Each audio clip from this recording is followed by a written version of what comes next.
હવે મનસુખ વસાવાએ એવું કહી દીધું છે કે આગામી સમયમાં તેઓ ચૂંટણી કદાચ નહીં લડે.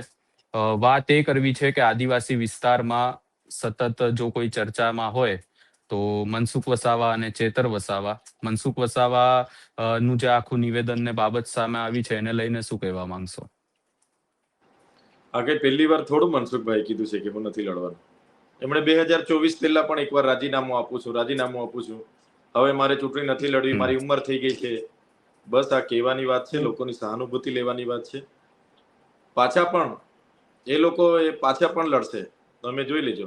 બીજું રહી વાત નિયમોની, તો નિયમો તો બધાને લાગુ પડવા જોઈએ ને. મનસુખભાઈને કેમ નિયમો નથી લાગુ પડતા?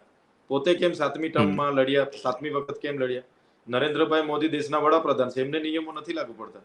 આ બધી નિયમોની બધી જનતા માટે હોય, જનતાને કહેવાની બાબત છે. બધું અંદર ખાને બધા જ એમના પરિવારના 2-3 લોકો રાજનીતિમાં છે, એટલે આ બધી ખોટી વાત, વાહિયાત વાતો છે. મનસુખભાઈ પોતે કંઈક કહે છે અલગ અને કરે છે અલગ.